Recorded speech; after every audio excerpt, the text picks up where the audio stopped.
Sveiki. Labą. Ar superkate daužtas mašinas?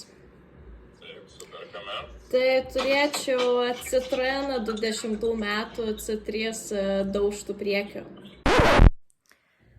Penktadienį turėjo būti paprasta diena, turėjau važiuoti į 2 fotosesijas, vieną Kaune, kitą Vilniuje. Tačiau negalvojau, kad ta diena pasibaigs mano atsitrenkimu į kitos mašinos galą. Jo, papuoliau į avariją. Literaliai ruošiausi važiuoti į fotosesiją, susikroviau visus daiktus, viską. Vienas posūkis ir ties antru posūkiu į pėsčiųjų perėją išlėkė paspirtukininkas, stojo viena mašina, stojo kita mašina. Ir aš nuspaudžiau stabdžius ir jaučiu, kaip mano mašina tiesiog slysta. Ir aš tokiu smūgiu trenkiausi į tiesiog kitos mašinos galą. Ir iš karto mano mintis, kad reikia skambinti, nes aš prie pat namų esu, reikia skambinti Aivarui. Ir ieškau telefono, susiradau telefono, skambinu jam ir bandau pati išlipti iš mašinos ir darau vairuotojo dureles ir neatsidaro duris. Ir tiesiog skambinu jam su baime ir sakau, papuoliau į avariją, negaliu išlipti iš mašinos. Ir tiesiog vis dar bandau tas dureles atidaryti, jos neatsidaro. Ir man tokia baimė ir tiesiog išlipau per keleivio pusės dureles ir pamačius tą mašiną savo visą priekį, realiai suglamžytą, visą išbyrėjusi, matau, kad skysčiai kažkokie bėga ir suprantu, ant kiek yra bloga situacija. Ir tiesiog puoliau greitai sufotografuoti nuotraukas, pasidaryti ir atbėgus Aivarui, kai atėjo tas savas žmogus, tiesiog mano pasipylė ašaros, kad viskas, aš mašinos nebeturiu su kuo nuvykti fotosesijas. Man dar šiandien, realiai už 30 minučių turiu būti fotostudijoje ir fotkant jau.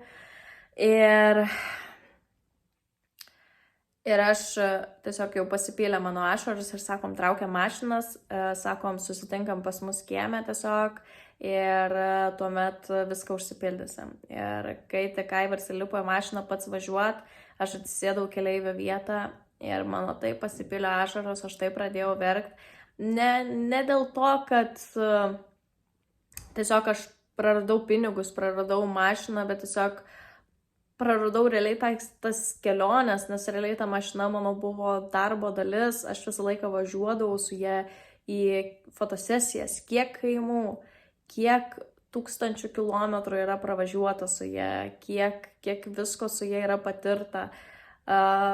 Ir tiesiog atrodo, praradau tą kažkokią dalį savęs ir plus yra pirmoji mašina, su ją 6 metus pravažinėjau ir yra be galo skaudu tiesiog. Ir galiausiai skambinu savo draugiai Karolinai, nes ją turėjau fotografuoti ir sakau, kad papuoliau į avariją, nespėsiu atvažiuoti greičiausiai fotosesiją. Tai jinai sako, gerai, aš atvažiuoju tada iki tavęs, nes aš jau išvažiavusi. Ir jinai atvažiavo, pasiėmė mane, tiesiog sulaukėm tiksliau žmonių, kol atvažiavo. Ir sakom, kad aš neturiu teisų šiuo momentu, tai sakom, susitinkam kitoj dienoj ir susiderinsim viską ir užsipildysim. Tai kadangi aš jau turėjau skubėti, šokau pas Karoliną į mašiną ir nuvažiavom ją pafotkinti, tai biški atitrukau nuo tų minčių, bet ašaros ištisai birėjo, bet kai pradėjau fotografuoti, atrodo kažkiek užsimiršo man viskas. Ir tada jinai parvežė mane namo ir aš suprantu, kad aš vėl turiu sėsti už mašinos vairo ir važiuoti į Vilnių, bet tik šį kartą turiu sėsti už Aivaro mašinos vairo. Ir kiekvienas stabdymas, kiekvienas lenkimas, kiekvienas šviesoforas, viskas atrodo vis primindavo man tą avariją, nes tiesiog realiai prieš porą valandų jinai atsitiko. Ir tiesiog net buvo biški paverkta mano autostradai bevažiuojant, nes labai blogai jaučiausi, man buvo belekaip gaila tos mašinos ir dabar man yra belekaip gaila tos mašinos. Jo, aišku, kažkiek ir džiaugiuosi, jog ta meilė fotografijai realiai net toks įvykis su mašina, net manęs nesustabdė ir aš nusidanginau vis tiek į fotosesiją, pafotografavau, nuvažiavau į Vilnių ir ten dar sugebėjau pafotografuoti tiesiog po tokio įvykio. Tikrai man nieko nėra blogai, nieko nesusižalojau, viskas gerai man yra, Tai ties tuo labai džiaugiuosi, bet yra be galo man liūdna tos mašinos, nes su ją tiek daug visko buvo patirta, su ją tiek daug buvo pravažiuota, tai labai skaudu yra, labai iš tikrųjų. Ir vis einu kiekvieną kartą ar į virtuvę, ar kažkur ir tiesiog vis žvilgčiau pro langą, nes aš matau jos tą subirėjus į priekį. Ir man taip yra skaudu jį matyti ir vis aš žvilgčiau į tą savo mašiną pro tą langą. Vis nubraukiu tas ašaras ir vis nubraukiu tas ašaras, na, bet gyvenimas yra gyvenimas ir Aivars man irgi sako, yra sudėtinga labai atsisveikinti su tą pirmąją savo mašiną ir yra iš tikrųjų labai sudėtinga.